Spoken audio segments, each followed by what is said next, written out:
Dos textos do Novo Testamento onde há referência direta ou indireta, objetiva ou subjetiva ao reino de Deus, abordando e usando textos que falam do reino de Deus, do reino dos céus, do reino do Pai, do reino do Filho, ou simplesmente o reino, nós estamos aprendendo como a glória de Deus se manifesta em nossa geração, desde os primórdios da história da redenção, consolidada por Jesus Cristo, anunciada pelos discípulos e proclamada pela igreja. O reino de Deus é o lugar, a circunstância e a pessoa onde Deus governa, onde Deus reina, onde Deus opera a sua vontade. Desde o início do ano, desenvolvendo o tema proposto para mais um ano eclesiástico, transformados pelo poder do reino de Deus, estamos explorando os textos bíblicos que nos ajudam a compreender o que é o reino, como funciona, quem faz parte dele. Já no mês de janeiro e agora, neste terceiro domingo de fevereiro, temos feito já várias abordagens em ordem bíblica, em ordem textual, explorando textos que nos ajudem a compreender a dinâmica do reino de Deus, a essência do reino de Deus e o movimento do reino de Deus. O texto de hoje, baseado em Mateus capítulo 9, versículo 35 a 38, é um daqueles textos onde há uma referência muito rápida, uma referência muito sucinta, não subjetiva porque a palavra reino aparece, mas não é aquela cujo propósito é essencialmente explicar o reino, mas há uma referência a como o reino de Deus funciona, que nos ajuda a compreender e nos desafia a viver a glória e a beleza do que o reino de Deus é capaz de fazer na vida daqueles que conhecem a Cristo. Domingo passado, ainda nos apropriando dos ensinamentos do Sermão do Monte, vimos que o reino de Deus é a resposta para a nossa ansiedade. Baseado em Mateus capítulo 6, do verso 25 ao 34, nós aprendemos com Jesus que é o reino de Deus que nos responde às nossas preocupações mais cotidianas, mas que por mais simples e pequenas que possam ser, nos consomem algumas vezes ao nível de morte. E então Jesus nos ensinou, busquem o reino de Deus. O reino de Deus é a resposta para a sua ansiedade. E agora, neste texto que soa como um interlúdio, soa como uma transição entre um trecho de narrativas para um novo tema que Mateus aparentemente vai abordar, ele sintetiza o reino de Deus e a dinâmica deste reino, ajudando-nos a compreender como isto acontece, como isto funciona e o que se requer de nós hoje para que o reino de Deus continue se expandindo. Parece-me que exatamente a mesma referência foi utilizada por Mateus no capítulo 4, verso 23, quando ali um resumo, uma síntese das ações de Jesus, em que diz que Jesus percorreu a Galileia, aquela região norte ali da Palestina, e ele em volta do mar da Galileia, e diz o texto em Mateus 4, 23, que ele estava ali ensinando, pregando e curando todas as enfermidades. Agora, depois de ter passado a narrativa do Sermão da Montanha e também alguns milagres de Jesus, parece-nos que Mateus vai fazer uma outra transição para expandir o alcance do reino de Deus. Este texto está introduzindo, parece-me, a próxima porção, a próxima fração de narrativas de Mateus, quando ele vai agora focar muito mais nas ações dos discípulos de Jesus. Esse texto introduz o momento em que Jesus comissiona os 12 e os envia. Mas Mateus tem o cuidado de organizar suas ideias, parece-nos, e faz aqui como que uma transição daquilo que Jesus fez pessoalmente para aquilo que será visto a partir de agora como sendo a coletividade, os efeitos da coletividade. A grande diferença já se mostra no início da narrativa. Em Mateus 4, 23, diz que Jesus percorreu a Galileia. Agora no capítulo 9, verso 35, diz que Jesus percorria todas as cidades e povoados. Ou seja, O reino de Deus não está sediado em uma região. O reino de Deus não se limita à suntuosidade de um lugar, de uma construção arquitetônica. O reino de Deus não tem uma sede mundial.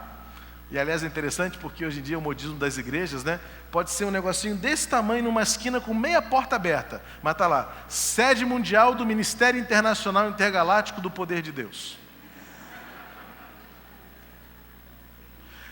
E é maravilhoso perceber que Jesus não teve a intenção e não plantou uma igreja sediada ou multissediada.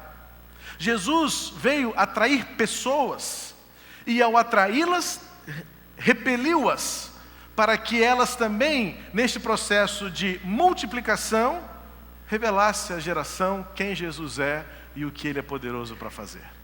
Então parece-me que agora Mateus está transicionando de uma perspectiva bastante pessoal em Jesus Cristo, o que Ele faz, o que Ele é poderoso para fazer, para agora, a partir do capítulo 10, na chamada missão dos 12, mostrar a expansão da obra por meio de homens e mulheres comprometidos com a missão no reino de Deus.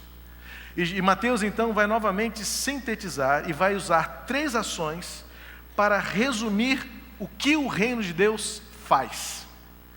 O versículo 35 diz que Jesus ia passando por todas as cidades e povoados, ensinando nas sinagogas, pregando as boas novas do reino e curando todas as enfermidades e doenças.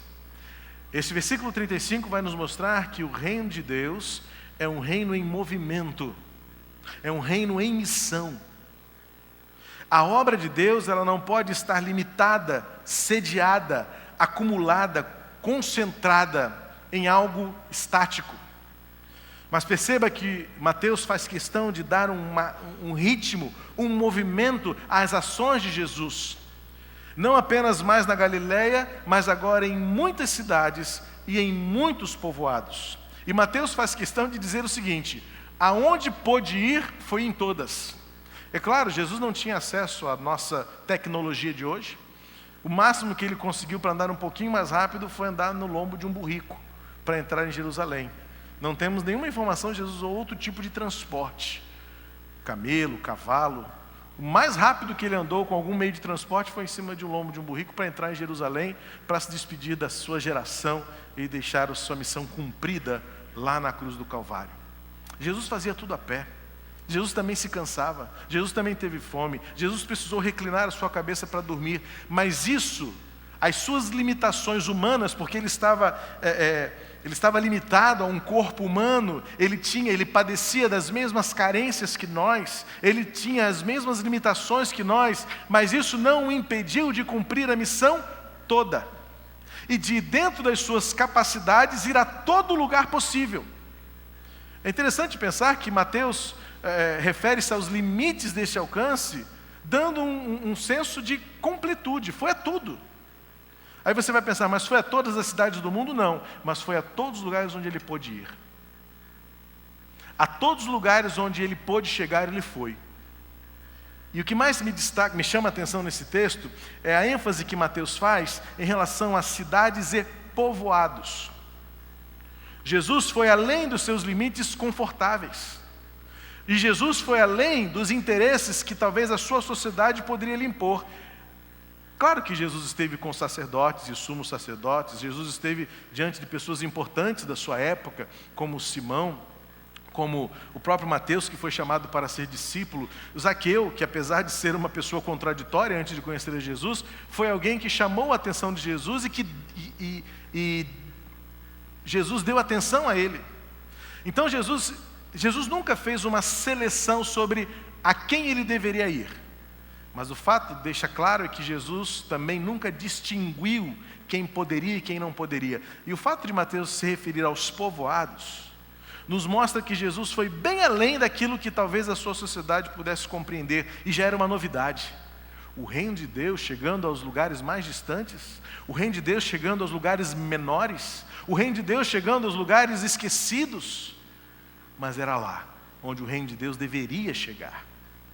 E até onde Jesus pôde ir, ele foi a todos, para que todos pudessem ouvir e terem a oportunidade de conhecerem o reino de Deus. Portanto, o reino de Deus é um reino em constante movimento, cumprindo a sua missão. Aqui está um conceito fundamental da obra do reino de Deus. Já quando Mateus faz questão de referir-se às cidades e povoados como sendo todas as possibilidades, vai nos fazer entender a missão dos nossos tempos, em que nós resumimos o conceito da missão de que é o reino de Deus chegando a todos os lugares, alcançando todas as pessoas e transformando o indivíduo como um todo. A ideia da plenitude, a ideia do preenchimento total e absoluto, mostra nessa síntese que Mateus faz. Jesus ensinou, pregou e curou. E quando curou, diz o texto que ele curou toda sorte de enfermidades e doenças. Ou seja, eu preciso que você atente para o fato de que a missão é uma missão que traz a completude, que traz o transbordar e que nada fica de fora. É claro que Jesus não curou todos os enfermos, mas nenhuma enfermidade deixa de experimentar o poder de Deus quando a glória de Deus é revelada por meio da cura. Mas algo importante a compreender aqui nesses 3 verbos das ações de Jesus. Diz o texto que ele ensinou nas sinagogas, que ele pregou a boa nova do reino e que ele curou toda sorte de enfermidades e doenças. Ensino, pregação e cura.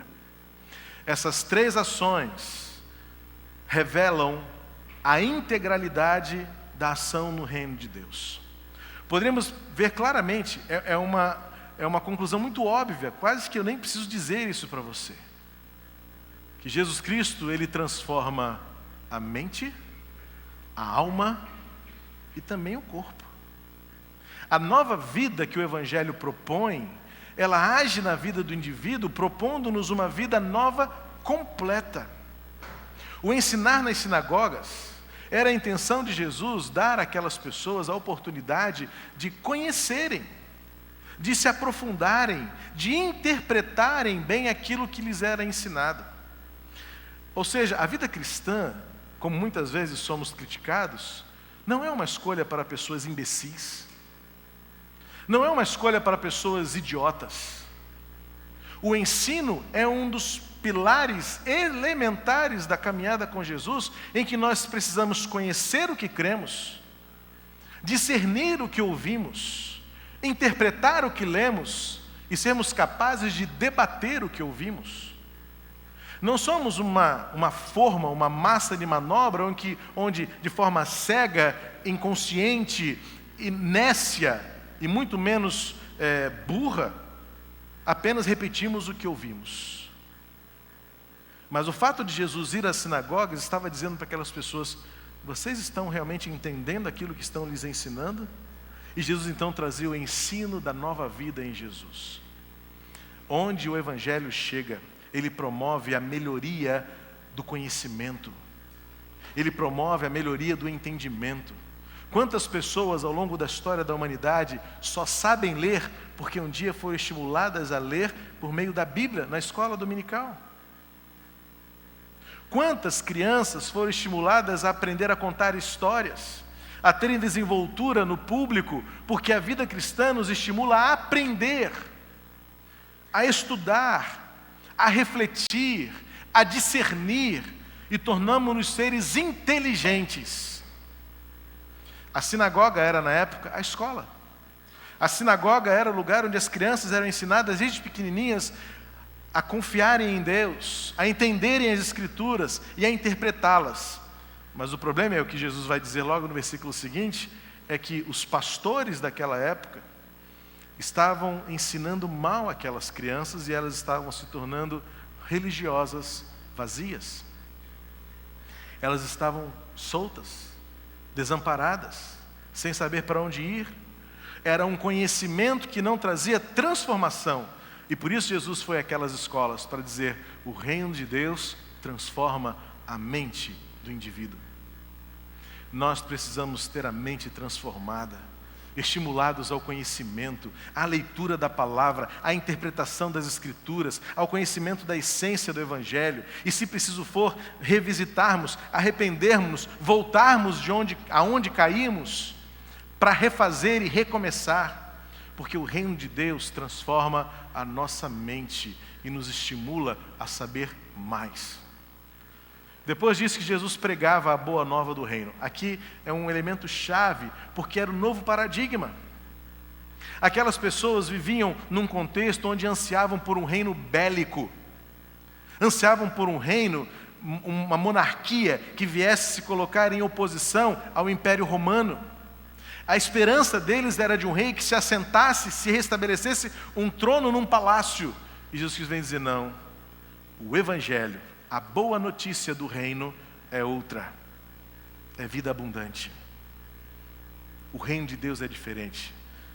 Eu não vejo a hora de chegar no capítulo 13 e 14 de Mateus para a gente entender um pouco melhor como o reino de Deus é diferente de tudo aquilo que aquelas pessoas esperavam.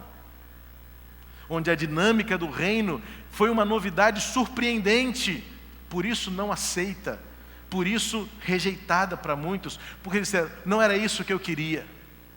E quantos ainda hoje ingressam numa igreja, e muita gente usa essa expressão, né? Eu quero me membrar aqui. Não, ninguém se membra numa igreja. Eu nem sei se existe esse verbo, irmã Eliane. Eu quero me membrar aqui, já vi isso muitas vezes.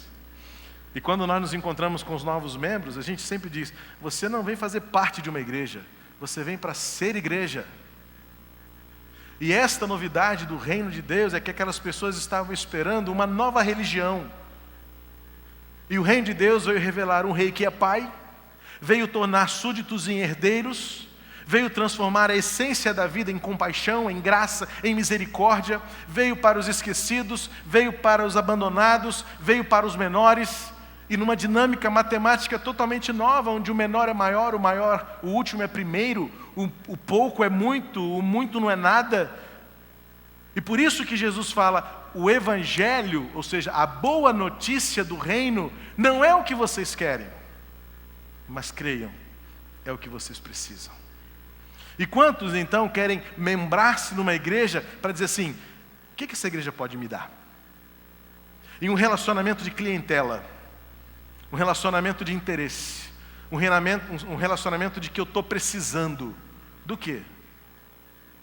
Do bem-estar, do conforto, da prosperidade, do milagre? Saiba que o reino de Deus veio trazer redenção. E tudo que vem além da redenção é graça e misericórdia de Deus.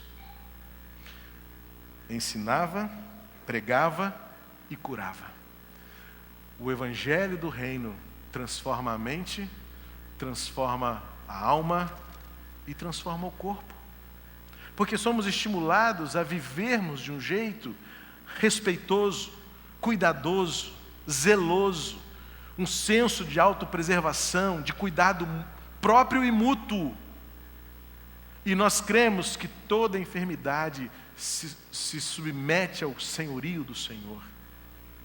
Vimos Jesus curar enfermos, vimos Jesus libertar endemoniados, vimos Jesus ressuscitar mortos, vimos Jesus acalmar a tempestade. Lembro-me, há muitos anos, quando li o livro A Teologia dos Milagres de Jesus, o autor faz questão de chamar a atenção para o fato de que nenhum milagre de Jesus foi sem o propósito de nos fazer crer que não há nada que se sujeite à glória, ao poder que há no nome de Jesus Cristo.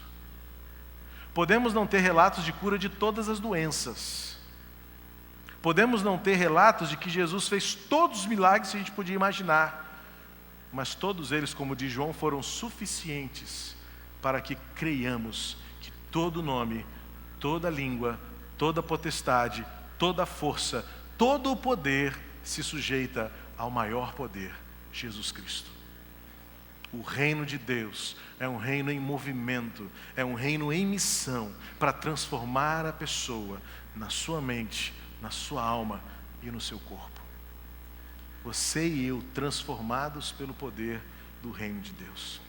Mas o texto nos ajuda, deixa eu correr bastante aqui, o texto nos ajuda também a entender que o reino de Deus, surpreendentemente, é um reino de compaixão.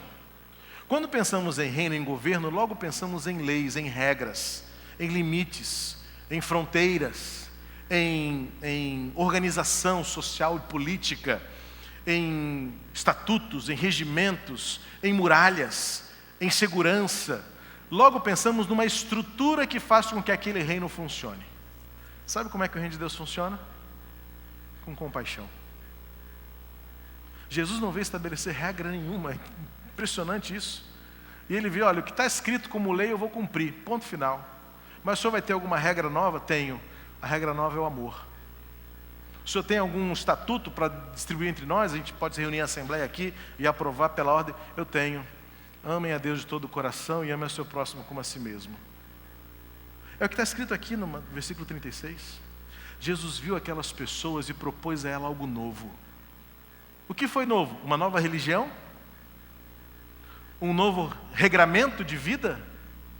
Não, Jesus teve compaixão, porque viu que elas estavam sofrendo. Reino de Deus é lugar de compaixão, de graça e de misericórdia, onde Jesus consegue ir além do que os olhos revelam e conhecer o coração.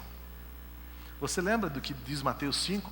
Quando Jesus cura o endemoniado gadareno, o texto diz que Jesus desceu do barco, se aproximou, aquele homem veio endemoniado na direção de Jesus. Quando chegou perto, parou, deve ter sido bufando, porque eu já vi endemoniados diante de mim. Parou bufando, olhou para Jesus, Jesus olhou para aquilo lá e falou assim, puxa vida. O texto diz que Jesus olhou nos olhos daquele jovem e teve compaixão dele.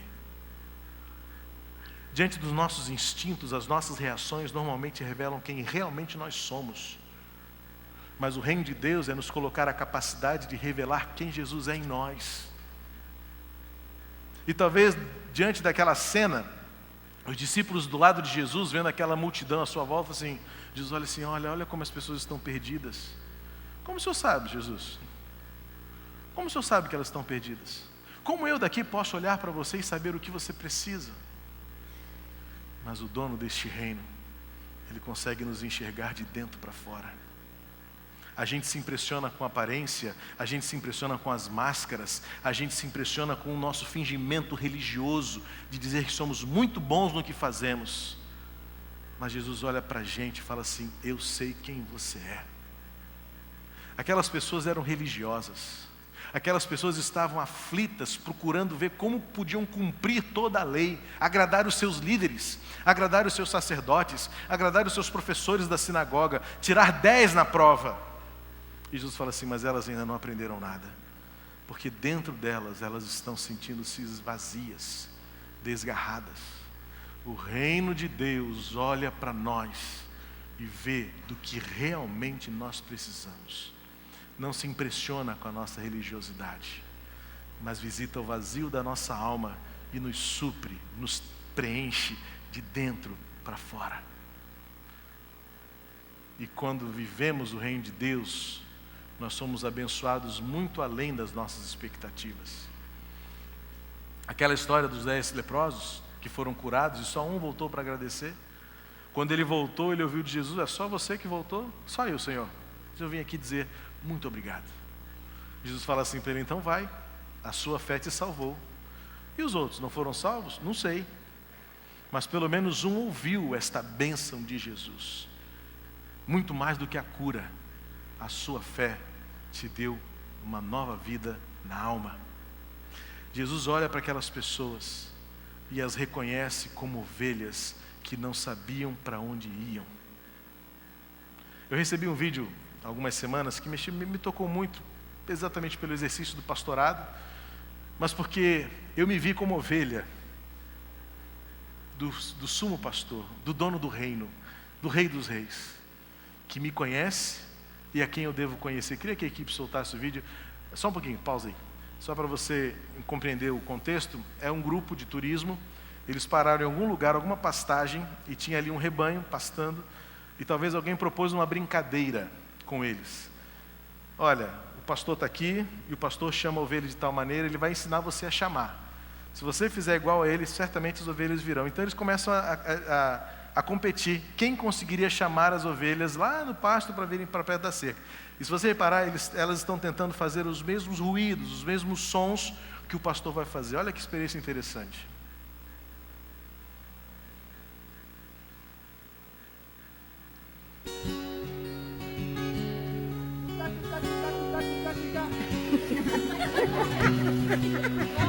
One more time.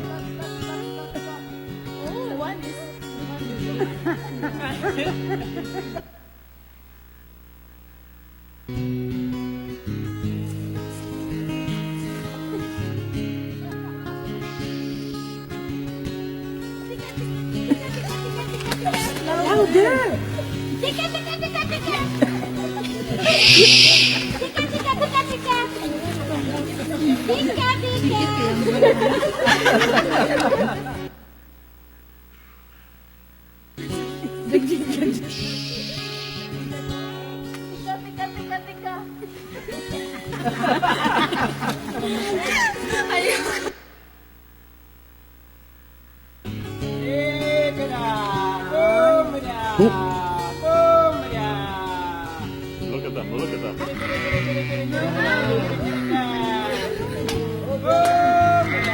Isn't that amazing? They are coming. Oh my God. Woo! Oh my God. I can't believe this. Oh my God.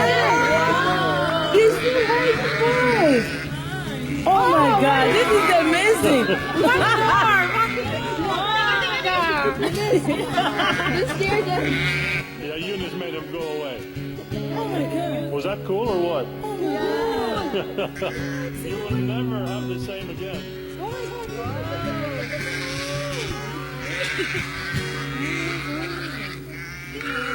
I can't believe the way they were coming.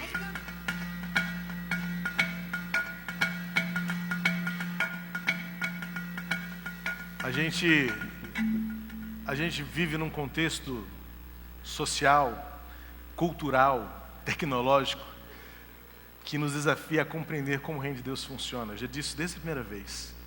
A gente muitas vezes não consegue entender como o reino de Deus funciona, porque a gente não sabe o que é isso. A gente não vive numa monarquia, a gente não tem esse convívio com o campo, para compreender a profundidade do que significou para aquelas pessoas, Jesus olhar para elas e dizer assim: elas estão perdidas porque elas não têm pastor. E o meu reino veio aqui para mostrar a elas que o que vale é compaixão, é graça e é misericórdia. As leis existem porque nós não sabemos o que devemos fazer. Por que existe a lei de que as vagas mais próximas da porta do shopping, do mercado, tem que ser dos idosos? Porque se fosse um conceito moral comum na nossa inteligência, a gente nunca pararia no carro mais perto da porta. Mas por que a gente faz isso? Porque a gente quer o primeiro lugar para a gente quer o pedaço maior da torta para a gente quer o primeiro lugar na fila para a gente quer que a nossa fila ande mais rápido. Tudo é para nós. Aquelas pessoas tinham conhecimento da lei, tinham ensinamento dos sacerdotes, dos escribas, dos professores da sinagoga, mas elas não sabiam o que era a lei moral do amor de Deus por nós e pelo outro.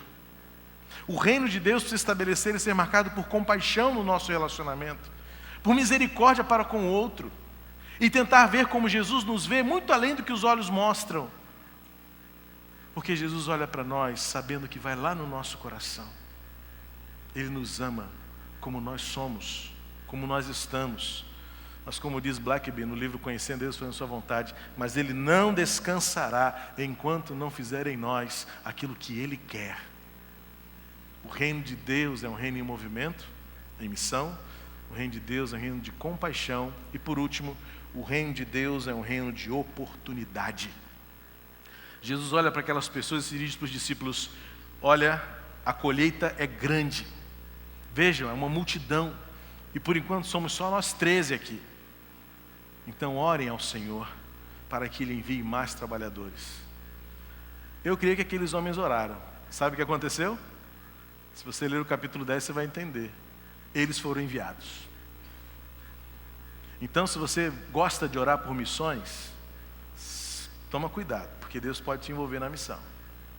O que eu aprendo com esse texto é que a surpresa do reino é que Deus chama exatamente aqueles que começaram a se comprometer, ainda que fosse só coração. Mas Jesus está dizendo àqueles discípulos: o reino de Deus é um lugar de trabalho, porque a demanda é grande, Há muita gente que precisa conhecer, que carece da graça, da compaixão, da redenção, precisa reconhecer os seus pecados e experimentar uma nova vida. E tem muito pouca gente com a mão na arada. Orem por isso. E aí a gente vai ver no capítulo 10, que surpreendentemente, os primeiros a orar foram os primeiros a serem enviados. O reino de Deus é um lugar de oportunidade, onde você e eu precisamos abraçar com amor o chamado de Deus, a vocação de Deus, para que nós levemos este reino de ensino, de pregação e de cura a lugares ainda mais distantes, a pessoas à nossa volta, de tal maneira que todos sejam transformados por inteiro, a mente, a alma e o corpo, integralmente transformados pelo poder do reino de Deus. Portanto, que nós vivamos o reino de Deus na sua plenitude, um reino em movimento, um reino de compaixão, um reino de oportunidade, onde você e eu somos úteis e importantes para que o mundo saiba que Jesus Cristo é Senhor. Amém? Baixe sua cabeça, feche seus olhos e vamos orar. Nosso Deus e nosso Pai, muito obrigado, Senhor, porque mais uma vez a Tua palavra exposta, compartilhada, alcança o nosso coração e nos desafia a viver a integridade do Teu reino nesta geração. Obrigado porque Jesus Cristo é Senhor de todas as coisas. E porque nós fomos alcançados e chamados e fazemos parte deste reino, somos o Teu reino neste lugar. Mas não queremos viver limitados à suntuosidade de um prédio, de um endereço fixo. Mas queremos também avançar a cidades e povoados, a lugares e pessoas que estão à nossa volta, ensinando a verdade, pregando a boa nova do Evangelho, curando as pessoas, levando a cura que há no nome de Jesus. Que como Cristo nós possamos olhar para as pessoas com compaixão, vendo além daquilo que os nossos olhos podem mostrar, porque mostram imperfeições, mostram limitações, mostram apenas incapacidades. Mas quando o Senhor olha por meio de nós, olhamos corações vazios, sem Deus, que precisam de esperança, de significado de vida.